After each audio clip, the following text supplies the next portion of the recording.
Paz do Senhor, irmãos. Eu quero compartilhar com vocês uma palavra que está no livro de Provérbios, capítulo 13, verso 12, que diz assim: a esperança demorada enfraquece o coração, mas o desejo chegado é a árvore da vida. Amados, eu quero compartilhar algo com vocês, e isso, dentro dessa palavra, é uma palavra tão gloriosa da parte de Deus para nós, para que a gente possa entender os propósitos de Deus, entender o que Deus tem sobre a nossa vida, entender a grandeza dele.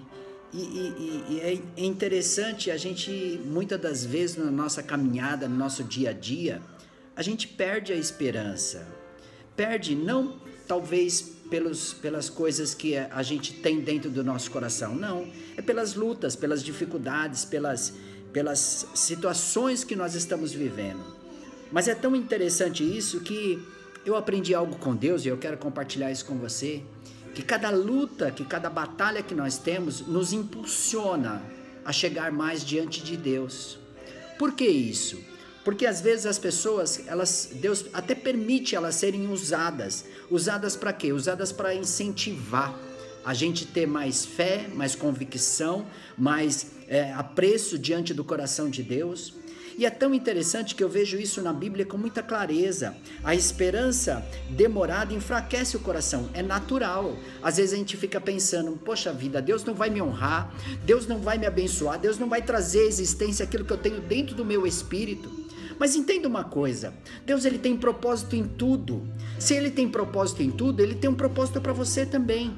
Ele tem um propósito nessa situação que você está enfrentando, ele tem um propósito diante do seu coração, diante da tua história, diante da tua vida que você está enfrentando. Vamos para a palavra. A Bíblia diz a respeito de um homem chamado José do Egito. Ele tinha algumas coisas dentro do coração dele e que Deus proporcionou na vida dele, que Deus colocou na vida dele.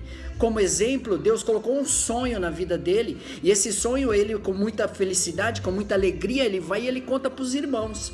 E quando ele chega para os irmãos, o que ele provoca nos irmãos? Ele provoca inveja, ele provoca perseguição, ele provoca diante do coração dos irmãos dele um desejo de maltratá-lo, de trazer coisas erradas na vida dele. Mas preste bem atenção, eram os irmãos dele, e automaticamente você acha que ele ia imaginar que isso ia acontecer? É como talvez você não está entendendo por que você está passando por isso, talvez você não está entendendo o porquê que está acontecendo isso na tua casa, no teu lar, na tua vida, na tua história.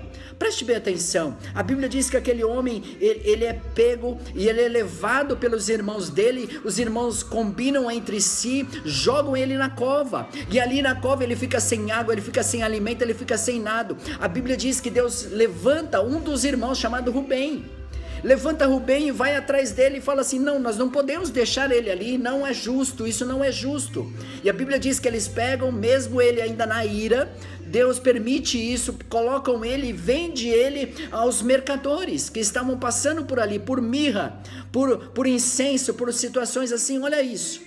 E ele é vendido e ele é levado. E quando ele é levado, amado, ele é levado para onde? Para a casa de Potifar. Na casa de Potifar ele começa a trabalhar. A Bíblia diz que a mulher dele começa a perseguir porque ele era uma pessoa diferente. Entenda, todo mundo que é perseguido é porque é diferente. Então você é uma pessoa que é diferente. E quando você é diferente, você faz a diferença onde você estiver. A Bíblia diz que aquela mulher, ela quer segurar nele, ela quer trazer ele para deitar num lugar, para deitar numa cama, para fazer com que ele tenha sexo com ela, fazer com que ela vivencie um momento ali. Mas a Bíblia diz que José não aceita isso, José sai fugido, mas ela inventa uma situação e fala para Potifar que ele é um traidor, que ele é isso, que ele é aquilo, e a Bíblia diz, amado, que ele vai preso, e lá na cadeia, amado, preste bem atenção, Deus permite ele ir para a cadeia, e quando ele chega na cadeia, ele fica com a chave da cadeia. Por que com a chave, amado? Porque a intenção dele não era fugir do problema. Por que ele tem a chave na mão dele? Por que a chave está diante de Deus ali, amado?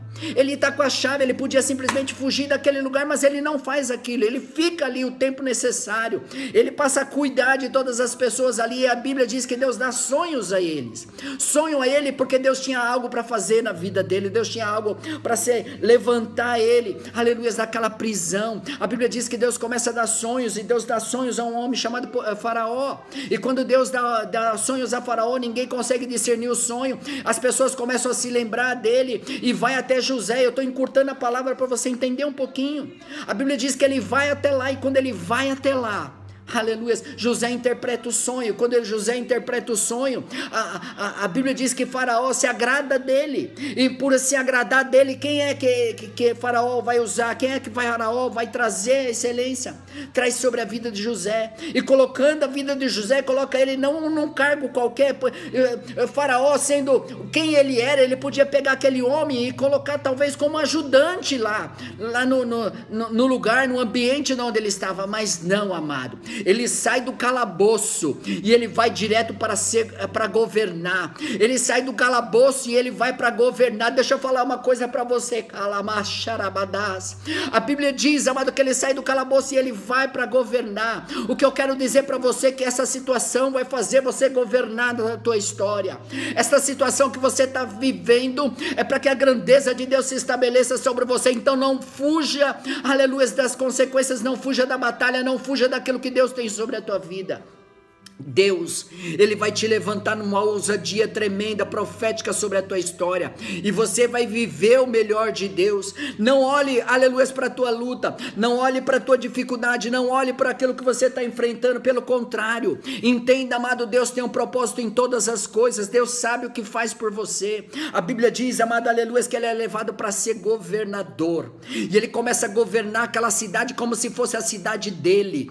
Preste bem atenção, sabe o que acontece comigo e com você às vezes, amado? Às vezes nós somos levados a um simples trabalho, a um simples lugar. Às vezes nós olhamos para aquele ambiente que nós estamos, nós achamos ruim em tudo, nós reclamamos de tudo. A Bíblia diz, amado, que aquele homem é levado a governador, aleluia, na terra estranha, num lugar estranho, e ali ele começa a desenvolver durante anos o que Deus tinha colocado no coração dele. O que eu quero dizer para você, meu amado, aonde você estiver, faça sempre o melhor, porque é nesse lugar que Deus vai te exaltar, é nesse lugar que Deus vai te honrar. A Bíblia diz que naquele momento, naquela situação que ele estava vendo, a Bíblia diz que Deus permitiu aonde estavam os irmãos dele, aonde estava o pai dele, aleluia, durante anos, amado. Ele teve ali fome, ele teve ali dificuldade, e eles tiveram que pedir, aleluia, alimentos, Deus provocou uma situação para que eles tivessem que voltar, aleluia, até aquele lugar para pedir,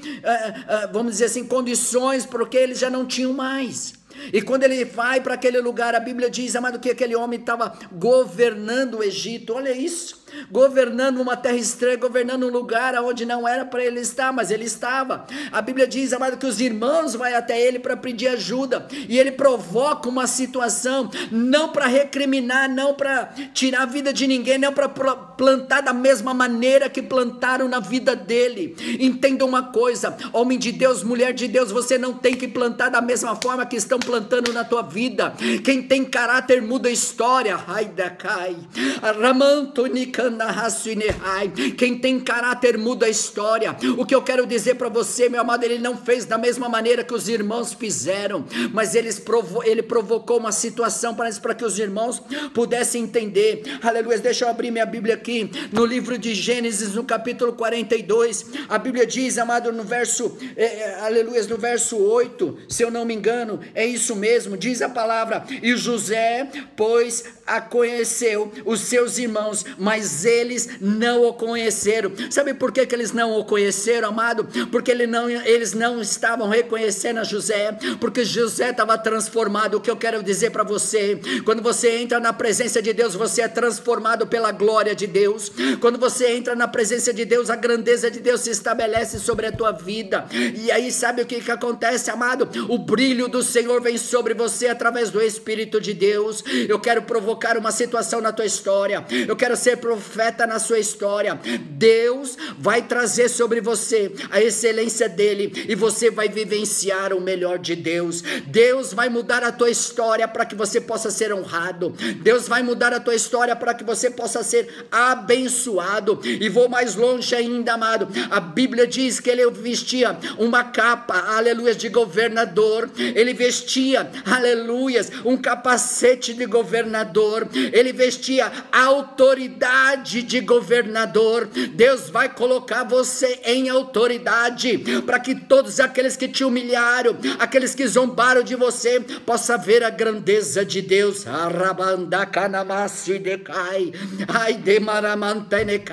Talvez você está falando, mas bispo, estão me provocando, estão me humilhando, estão pisando em mim. A Bíblia diz em Colossenses no capítulo 2, aleluia, no verso 7, enraigados, edificados neles, firmados na fé, como foram ensinados, transformando em gratidão. Seja grato por tudo aquilo que Deus tem feito, seja grato por aquilo que Deus está provocando hoje na tua história. Romanos 12, 14 diz, abençoe aqueles que o perseguem. Sabe por quê, amado? Porque quando eles estão perseguindo, é porque eles querem ser igual a você e não podem ser, aleluia. Eles não podem ser aquilo que Deus já provocou na tua história. Deus escolheu você para fazer a diferença. Deus escolheu você para reinar. Deus escolheu você para ser governador na tua casa, no teu lar, no teu trabalho. Rabanai, ramando com decanamassu e decai. Podem tentar te humilhar, podem tentar tirar tua capa. Oh meu Deus, pode tentar, aleluia, tirar o brilho de você, mas eu vou dizer uma coisa muito simples ao teu coração neste dia: não vai tirar, porque Deus é Deus e Ele tem algo para fazer na tua vida ainda. Ele não terminou a obra que Ele, aleluia, que Ele começou na tua vida. Ele é Deus, Ele vai provocar uma situação para que você vença essa batalha. A Bíblia diz, amado, que José, ele se mostra, aleluia, para os irmãos, aleluia, dizendo para eles: olha, sou eu sou José, governador do Egito, aleluia, manda trazer todos, manda trazer os meus irmãos, manda trazer, aleluia, o meu pai, porque eu quero vê-lo, eu quero encontrar com ele. Ah, meu Deus da glória, o que eu quero dizer para você, não é só você que vai vivenciar o melhor de Deus, não, é você, é a tua família, é os teus. Deus tem algo para fazer sobrenatural na tua família, nos teus, amado. Se prepare para governar, se prepare para que Deus possa exaltar, aleluia, você, aleluia, na terra. Você vai vivenciar o melhor de Deus, você vai vivenciar o melhor de Deus. Eu quero ser profeta na tua história, em nome de Jesus de Nazaré. Não deixa, aleluia, o homem estragar, não deixa as pessoas estragar. Deus ama a tua vida, Ele conhece a profundidade do teu coração, Ele sabe o que você está passando. Por isso hoje, em nome de Jesus de Nazaré, olhe para aquele que pode trazer a excelência. Eu quero profetizar sobre a tua vida o melhor de Deus. Eu quero profetizar sobre a tua vida a grandeza do Espírito de Deus. Eu quero profetizar sobre a tua vida, aleluia, que o Espírito de Deus, Ele tem o melhor sobre você. Que nessa tarde, que neste dia, Deus possa te honrar, que Deus possa te abençoar com toda sorte de provisão, no nome de Jesus Cristo. Receba isso, governe debaixo da autoridade do Senhor, no nome santo de Jesus Cristo, amém. Aleluia, aleluia, aleluia. Eu creio, Deus é contigo. Não desista, não desista.